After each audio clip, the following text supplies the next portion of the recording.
नमस्कार, मैं हूं आपके साथ प्रीति और आप देख रहे हैं बिहार न्यूज। और खबरों की शुरुआत मधुबनी से करेंगे।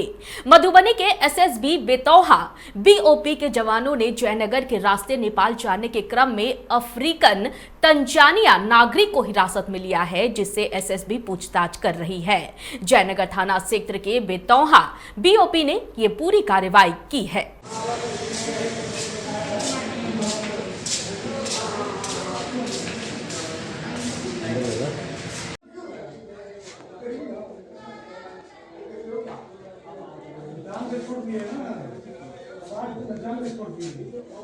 मधुबनी के बेनीपट्टी में प्रखंड स्तरीय वार्ड महासंघ की बैठक कौशल कुमार झा की अध्यक्षता में हुई, जिसमें चुनाव जीतने के 6 माह बाद भी कई वार्ड सदस्यों को प्रभार नहीं मिलने, वार्ड में विकास योजनाओं के क्रियान्वयन में पदाधिकारियों द्वारा आनाकानी करने और संगठन को मजबूत करने समेत अन्य विषयों पर चर्चा हुई।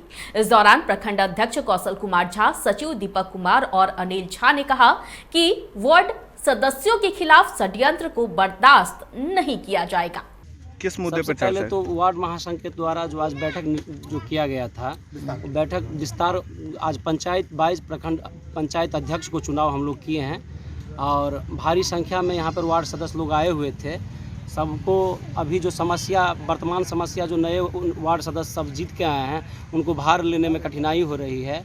बहुत सारे वार्ड सदस्य भार लेने में भी कतराते हैं, तो संघ के द्वारा जो भी वार्ड सदस्यों की माने समस्या है उसके बारे में हम लोग आज बैठे हुए थे, इसके निर्णय ले और विशाल एक सम्मेलन करने जा रहे हैं वार्ड महासंघ के द्वारा, जिसमें 25 तारीख को 462 वार्ड माने सदस्यों के बीच हम लोग घर घर जाके पंचायत वाइज जाके बात करने के बाद निर्णय लेंगे और विशाल आम सभा सम्मेलन का आयोजन किया जाएगा। मधुबनी के बेनीपट्टी अनुमंडल कार्यालय स्थित पुलिस उपाधीक्षक कार्यालय प्रकोष्ठ में एसडीपीओ अरुण कुमार सिंह की अध्यक्षता में सभी थाना अध्यक्षों की समीक्षात्मक बैठक हुई, जिसमें अपराध नियंत्रण, लंबित कांडों के निष्पादन अभियान चलाकर शराब तस्करों और आरोपियों को दबोचने समेत कई बिंदुओं पर विस्तार से चर्चा की गई। बैठक में एसडीपीओ ने कहा कि सभी एसएचओ लंबित कांडों के निष्पादन में गंभीरता दिखाएं।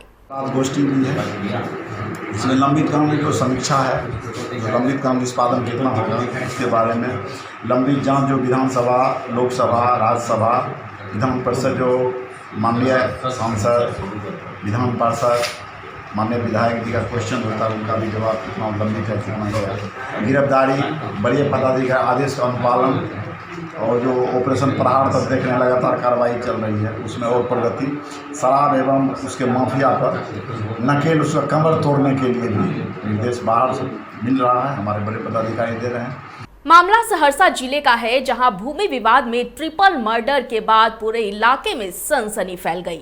सहरसा जिले के नौहट्टा थाना क्षेत्र के चंद्रायण गांव की घटना बताई जा रही है। भूमि विवाद को लेकर मारपीट के दौरान एक दूसरे के ऊपर जमकर धारदार हथियार से हमला किया गया है और गोलीबारी भी हुई है, जिसमें 2 लोगों की मौके पर ही मौत हो गई, जबकि एक व्यक्ति गंभीर रूप से घायल हो गया, जिसकी अस्पताल में इलाज के दौरान मौत हो गई। वहीं घटना की सूचना मिलने पर मौके पर पहुंची पुलिस फिलहाल सभी मृतकों के शव को कब्जे में लेकर पोस्टमार्टम के लिए भेजकर मामले की छानबीन में जुट गई है।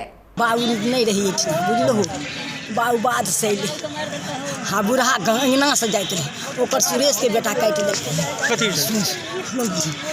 फोरसा से रोहड़ से खमती से एकदम दैते रहे गाड़ी पर।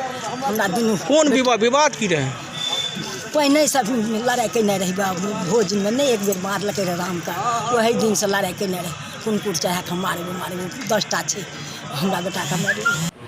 पता चला है इन्वेस्टिगेशन से, अभी तक हम लोगों को परिजनों के द्वारा एप्लीकेशन नहीं दिया गया जिस पर हम लोग एफआईआर दर्ज करें, लेकिन पता ये चला है कि 15 से 20 दिन पहले भोज में दोनों के बीच में कुछ झड़प हुई थी और उसके बाद पंचायत भी हुई जिसमें मुखिया सरपंच वगैरह शामिल थे। उस 2 दिन पहले भी फिर एक मिट्टी काटने के विवाद में ही फिर से झगड़ा हुआ और ये घटनाक्रम कल हुआ है।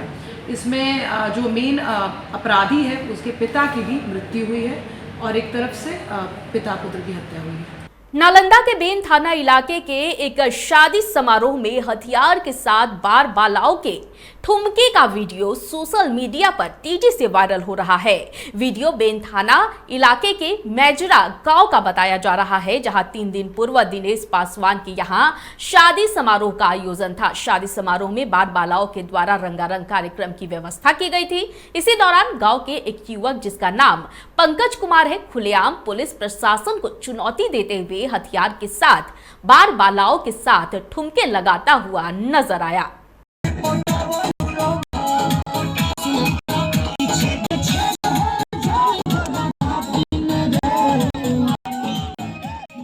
नालंदा के 2 अलग अलग थाना क्षेत्र में करंट की चपेट में आने से 2 किसानों की मौत हो गई है। पहली घटना मानपुर थाना क्षेत्र के मगदुआने गांव की है, जहां 45 वर्षीय रामबली यादव की मोटर के तार के चपेट में आने से मौके पर ही मौत हो गई। वहीं इस्लामपुर थाना क्षेत्र के बागोर गांव में 50 वर्षीय चंद्रभूषण की 11,000 वोल्ट के बिजली की तार के चपेट में आने से मौत हो गई। पटेल मेरे पिताजी चंद्रभूषण प्रसाद कौशल जो सुबह प्रातः 5 बजे शौच के लिए जा रहे थे तो 11,000 का तार गिरा हुआ था। अचानक उनका पैर फंस गया और वहीं पर स्पॉट डेथ हो गई। जहाँ तक माना जाता है ग्रामवासियों का 1-2 बार शिकायत हो चुका है और बोला भी गया है, तो फिर भी बिजली विभाग की लापरवाही के कारण तार को सही नहीं किया गया।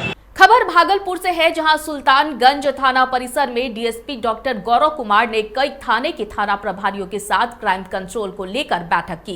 इस दौरान डॉक्टर गौरव कुमार थाना प्रभारियों को कई आवश्यक निर्देश भी दिए। वहीं भूमि विवाद का निपटारा और फरार चल रहे अपराधियों की गिरफ्तारी के लिए भी आवश्यक निर्देश दिए गए। बता दें कि अवैध बालू खनन पर रोक लगाने के लिए भी डीएसपी डॉक्टर गौरव कुमार ने निर्देश दिया है। वहीं श्रावणी मेले में सुरक्षा व्यवस्था को लेकर चर्चा की गई। क्राइम मीटिंग था, तो ऐसे क्राइम मीटिंग जो है हमारे ऑफिस में होता है, कार्यालय डीएसपी कार्यालय में, लेकिन आज सुल्तानगंज थाना परिसर में ये क्राइम मीटिंग किया गया है और इसी तरीके से हम लोग डिफरेंट जो थाना है हमारे मंडल के, वहाँ पे क्राइम मीटिंग किया जाएगा। और तो इसमें आज जो क्राइम मीटिंग हुआ है उसमें मुख्यतः जो चीज़ों के ऊपर आज जो मीटिंग हुआ है वो कांड के निष्पादन के ऊपर है कि केस डिस्पोजल के जितना प्रतिवेदित है कितना डिस्पोजल है, और देखा गया है कि जो डिस्पोजल है वो प्रतिवेदित से ज़्यादा है। और कुछ जो गंभीर हेड में है, जो कि दिशा निर्देश है मुख्यालय का, गंभीर हेड में केसेस में गिरफ्तारी की समीक्षा की गई है।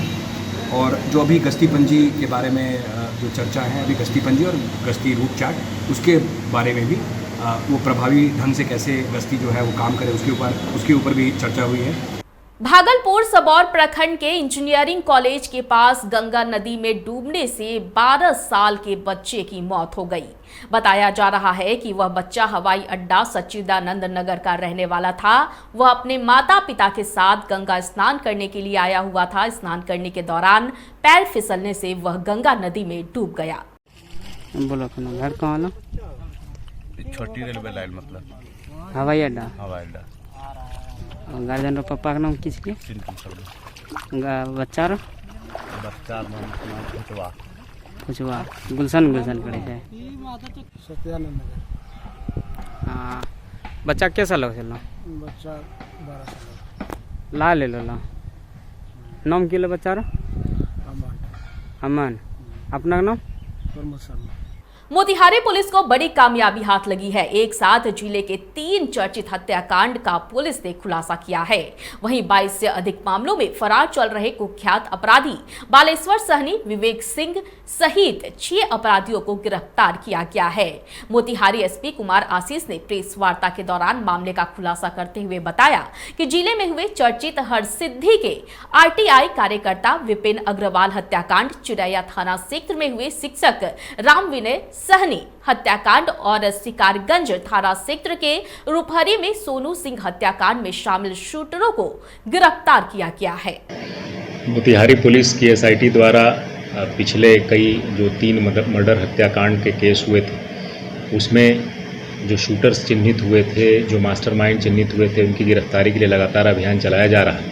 इसी क्रम में कल सफलता मिली, जिसमें कि हम लोगों ने चिरैया में जो एक शिक्षक की हत्या हुई थी, उनके हत्याकांड के आरोपियों को हरसिद्धि में आरटीआई कार्यकर्ता विपिन अग्रवाल के हत्यारे जो शूटर के रूप में पहचान हुई थी उसकी, और अभी परसों जो घटना हुई है शिकारगंज में एक अपराधी सोनू सिंह की हत्या, तो उसमें शामिल कुल 6 लोगों को गिरफ्तार किया गया है, जिनके पास से 2 पिस्टल, 6 गोलियां, 1 देसी कट्टा, उसकी 3 गोलियां मिली हैं, मादक पदार्थ मिले हैं और हत्या में प्रयोग किया गया मोटरसाइकिल भी बरामद हुआ है। और अभी तक जो इसमें 2 बड़े क्रिमिनल हैं जो पुराने कुख्यात हैं, बालेश्वर सहनी और विवेक सिंह, इनके 22 पूर्व के कांडों का पता चला है। अन्य लोगों के ऊपर भी पुराने केसेस दर्ज हैं, उसकी भी शिनाख्त की जा रही है और इन सभी पर जो है सुसंगत धाराओं में जो है इन पर केस किया जा चुका है और इनको न्यायालय से हम लोग स्पीडी ट्रायल के माध्यम से सज़ा दिलाने का काम करेंगे। इस प्रकार मोतिहारी पुलिस ने एक बड़े गैंग का पर्दाफाश किया है जो लगातार यहाँ पर हत्या करके दहशत फैलाना चाह रहे थे।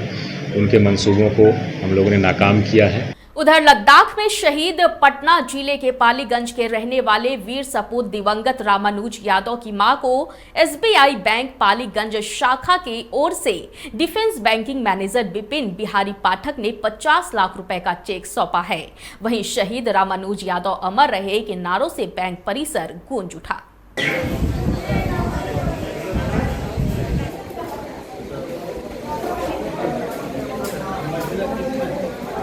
के परिजनों को किस तरह की राशि प्रदान की, कितने की राशि? क्या है कि डिफेंस सैलरी पैकेज के तहत एक कॉम्प्लीमेंट्री पर्सनल एक्सीडेंट इंश्योरेंस होता है। किसी भी प्रकार की दुर्घटना में हमारे सैनिक या तो वीरगति को प्राप्त होते हैं या विकलांगता को प्राप्त होते हैं, वैसे केस में 50 लाख तक की अधिकतम राशि प्रदेय होती है।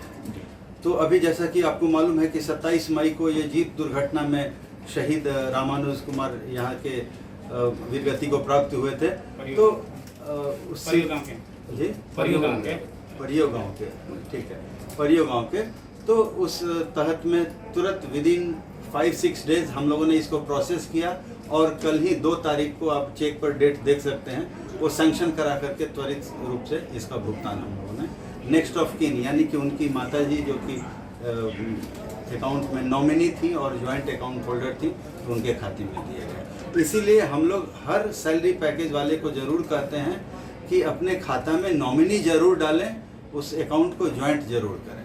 50 लाख की राशि मिला हुआ है स्टेट बैंक की ओर से, आप क्या कहना चाहेंगे? मैं चाह रहे हैं कि मिलना है, हमको एक नौकरी भी मिलना है। आप बच्चे की नौकरी चाहते हैं केंद्र सरकार से? अच्छा, अब तक क्या क्या आपको सहायता मिला सरकार की तरफ से? क्या मदद मिला? आज क्या मिला आपको? पैसा मिला। कितने का पैसा मिला? 50 बोल रहा है। 50 क्या मिला? 50 लाख के। कैसा महसूस कर रही हैं आप पैसा मिलने के बाद? अफसोस है कि बेटा हम वर्दी हम नज़र से चल गया, हम वर्दी देखल चाहिए।